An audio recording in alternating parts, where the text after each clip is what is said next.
Bien, pas d'autres interventions. Je vais apporter quelques éléments de réponse en commençant par le groupe Viroflay, c'est vous. C'est une surprise, donc je vous en remercie. Je vais essayer de ne pas faire des réponses qui vous feraient changer d'avis. Donc, je vais essayer d'être diplomate, mais il n'y a pas de raison. Donc, je vous remercie parce qu'effectivement, vous comprenez le sens de notre politique, qui est donc peut-être qui est plus visible maintenant, plus compréhensible par les présentations que nous avons faites, mais c'est une poursuite, une continuité en fait d'un certain nombre d'actions que nous avons déjà engagées. Et Jean-Michel Sakidis le précisait dans son introduction sur le fait que ça fait des années que nous travaillons sur les questions de politique énergétique, peut-être pas encore trop d'environnement, mais en tout cas énergétique. Et donc, et la plupart des bâtiments que nous avons rénovés ces dernières années étaient dans cette logique-là, et nous la poursuivons en tout cas. Donc, voilà, l'exemple le plus clair, c'était la question des LED en fait, au niveau de l'éclairage public. Mais il y a plein d'autres éléments. Je vais en profiter pour répondre aussi à M. Florence sur la question des économies énergétiques attendues. Clairement, j'ai dit dans l'introduction, sur les bâtiments tels que la Forge, le gymnase des Prés-aux-Bois, Dieu le veut, on a établi un niveau dans le cahier des charges, un niveau de performance énergétique qui est un niveau de performance extrêmement élevé. Et donc là-dessus, on attend les économies maximales en l'occurrence, et on ne les a pas pour l'instant chiffrées, mais en tout cas, je pense qu'elles seront au maximum de ce qu'elles pourront être. C'était le cas d'ailleurs pour la crèche des réservoirs avec le bâtiment. Nous avions mis dans le cahier des charges de la vente du terrain un objectif en termes d'économie d'énergie et d'économie en termes de consommation de carbone extrêmement performant en lien avec les personnes qualifiées, hyper qualifiées, les experts de l'EPFIF. Donc là, clairement, on va hausser notre niveau sur les équipements à venir.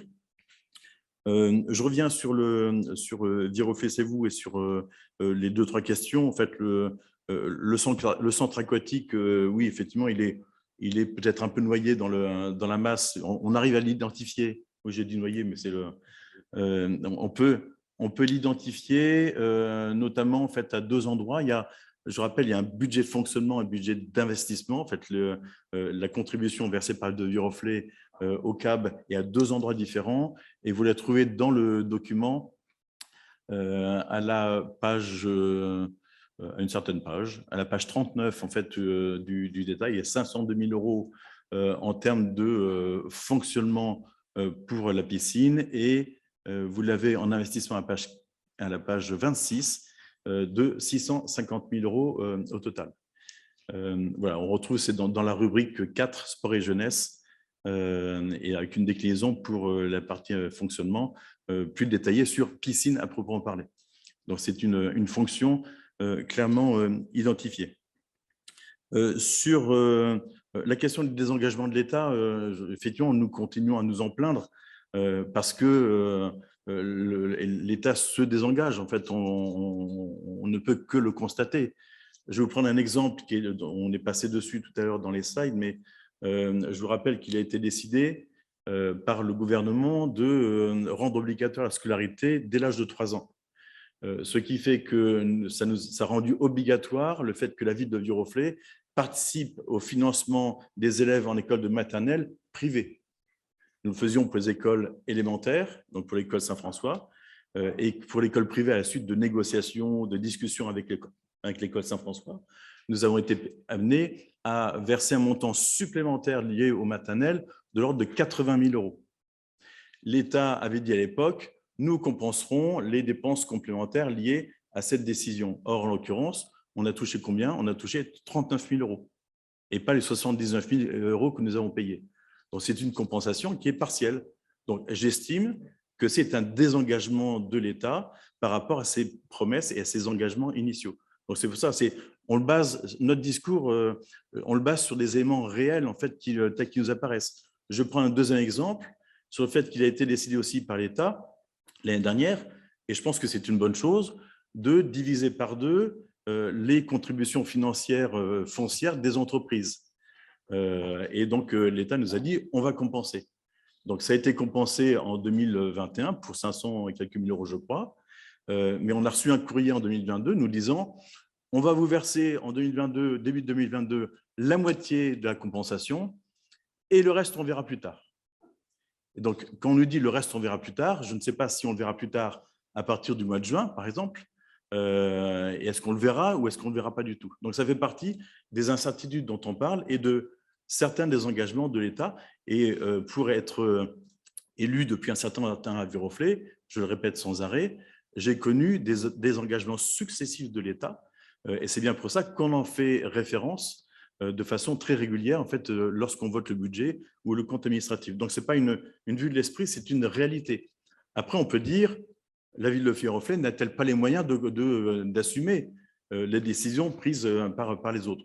Peut-être, mais en assumant ces décisions, on les assume au détriment de ce qu'on pourrait mettre en œuvre pour les Viroflaysiens si on avait quelques argent supplémentaires qui sont promis par les gouvernements successifs. Je ne veux pas dire je ne vais pas mettre en cause que le gouvernement actuel. Donc, voilà. Donc, c'est une habitude des gouvernements ou de l'État, je vais dire ça de façon pour être moins politique, c'est une habitude de ne pas totalement honorer ses engagements.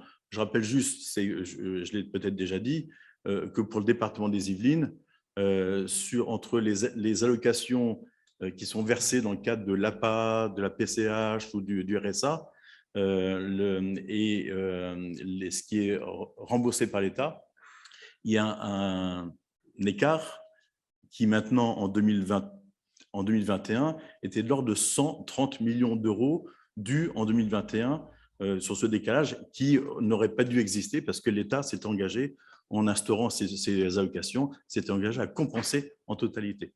Voilà. Donc, vous voyez, en fait, c'est une habitude en fait, que prennent de façon régulière les gouvernements, à la fois pour essayer de faire des économies au niveau global, j'entends bien, hein, et c'est toujours de l'argent qui sort de la poche des concitoyens. Et oui, effectivement, la ville a certainement des moyens d'être encore plus engagée sur un certain nombre d'éléments de solidarité, de l'environnement. On essaie de le faire, vous l'avez vu, on a beaucoup de programmes, en fait, les programmes d'accessibilité, les programmes d'entretien de nos bâtiments. On a des bâtiments qui sont, pour certains, vieillissants, on essaie de les rénover et par là même, en fait, de leur faire passer un niveau, voire 2 niveaux de plus, notamment en termes d'accessibilité. Hein.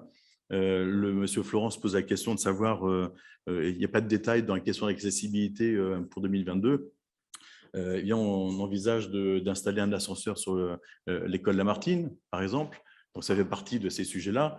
On est en train d'installer un ascenseur sur le bâtiment de l'école Launette que nous sommes entièrement en train de rénover. Donc, progressivement, tous les bâtiments vont être de ce fait dotés de systèmes d'accessibilité plus performants qui, je le dis, vont servir très peu. Je le rappelle quand même aussi, c'est toujours un équilibre, mais nous nous devons de le faire. Voilà à peu près ce que je voulais apporter comme élément de réponse, sachant que si vous lisez aussi la presse, je pense qu'on peut aussi se féliciter, j'aime bien me féliciter, on va se féliciter collectivement en l'occurrence, de pouvoir maintenir nos taux d'impôt au même niveau que ceux auxquels ils étaient en 2010. Modulo la question de l'intégration la taxe foncière du département l'année dernière, mais c'est le même taux, en fait, ça n'a pas changé.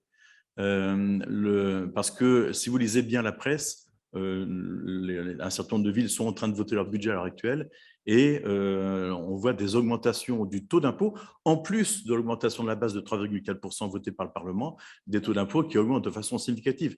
J'ai vu dans une commune des Yvelines, une commune plus petite que Viroflay, c'est 6 points de plus d'impôt, 6 points, pas 6%, hein, 6 points de plus. Et effectivement, un certain nombre de villes augmentent aussi leurs tarifs. On a décidé, on a choisi, parce qu'on en a la possibilité de le faire, on a choisi de ne pas augmenter le taux d'impôt et de retenir l'augmentation de la base décidée par le Parlement, l'augmentation de la base nous permettant, je le souhaite en tout cas, de pouvoir amortir les questions d'inflation que nous allons subir durant l'année 2022. Voilà. Donc, je rappelle que 6 points d'impôt, c'est lorsqu'on est à 31% comme Viroflay, on passerait à 37%. C'est un point, c'est bien ça, hein, donc que ce soit extrêmement clair. Donc, c'est quelque chose quand même qui est assez considérable là. Et beaucoup de mes collègues de Versailles Grand Parc se posent la question de façon très sérieuse d'augmenter leur taux d'imposition à partir de 2022, alors qu'ils étaient sur une maîtrise, la maîtrise de leur taux. Voilà. Et donc, on espère évidemment ne pas avoir à revenir sur le budget. On le fait habituellement dans une décision modificative en cours d'année pour faire des ajustements. J'espère que ce ne seront que quelques ajustements et non pas des éléments en fait significatifs sur l'évolution de nos dépenses, puisque c'est là-dessus principalement que l'incertitude pèse. Monsieur Issakidis, vous avez un complément à faire? Oui, je voulais juste dire un mot à propos des orientations, un certain nombre d'orientations liées à ce qu'on appelait le développement durable à une certaine époque, aujourd'hui la transition énergétique, la préservation de la biodiversité, tous ces thèmes en fait qui un peu en bosse et en creux apparaissent, disparaissent et reviennent. Juste pour dire que, donc, je l'ai rappelé, parlant spécifiquement du remplacement des éclairages par des LED à basse consommation, on l'a démarré en 2013. Mais ce que je voulais, et plus tout un ensemble de choses sur lesquelles je ne reviens pas, que j'évoquais brièvement, les chaudières, etc., mais je ne m'attarde pas. Je voulais juste dire que, en réalité, ce qui nous permet d'en être là où on est aujourd'hui, c'est-à-dire d'avoir suffisamment avancé sur ces thèmes, de pouvoir encaisser des augmentations considérables des coûts de l'énergie sans pour autant exploser les compteurs de la fiscalité, c'est deux choses essentiellement. La première, qui est que dans les équipes majoritaires depuis de nombreux mandats, on ne se nourrit pas de paroles, mais d'actes. Et deuxièmement, on fuit comme la peste ce que j'appelle les objectifs de papier, qui consistent à dire à horizon machin, j'aurais réalisé ceci, l'horizon étant suffisamment lointain pour qu'évidemment, entre-temps, les uns les autres aient oublié de quoi on parle et qu'on soit passé à autre chose. Et ce n'est pas une particularité d'aujourd'hui. Je rappellerai juste que la première loi d'orientation de loi de finances date d'avant l'an 2000. Hein, voyez où on en est aujourd'hui. Elle n'a jamais été appliquée. C'est resté un objectif de papier. Donc oui, on peut faire des plans en disant, voilà, si j'isole comme ci, comme ça, je vais économiser tant de kilowatts, mégawatts, tout ce qu'on veut. Mais nous, on préfère le faire. Et puis, comme disait monsieur le maire, économiser le maximum de mégawatts, le maximum de kilowatts. Et puis, ça sera ça notre résultat, quoi. Voilà, on essaie d'être pragmatique en fait avec les moyens qui sont les nôtres. Mais clairement, on est aussi aidé par la technique. Clairement, il y a des techniques, des technologies qui ont évolué, qui existaient peu il y a peut-être 5 ou 6 ans. Les questions de construction bois qu'on va de plus en plus amplifier sur Viroflay, sur nos équipements. La crèche et le bâtiment Bouygues en est un exemple, la forge en est un exemple aussi. Donc en fait, alors qu'il y a quelques années, j'ai dit 5 ans, mais c'est peut-être un peu plus vieux que ça, mais les technos ne permettaient pas non plus tellement de faire ce genre de choses. Après, ça va poser d'autres questions sur la question de l'approvisionnement. Mais néanmoins, en fait, on est dans cette logique et on essaye de, je ne vais pas dire d'anticiper, mais d'utiliser les technos qui existent maintenant pour faire en sorte d'améliorer les choses. Je prends un autre exemple, hein, et j'espère que les enseignants de l'école Lonnette ne vont pas rouspéter. J'ai visité le chantier la semaine dernière et on va installer une VMC double flux dans l'école Lonnette, ce qui est la double flux permet justement d'avoir une bonne ventilation et de récupérer de ne pas envoyer dans l'atmosphère en fait, des degrés qu'on aurait mis à l'intérieur.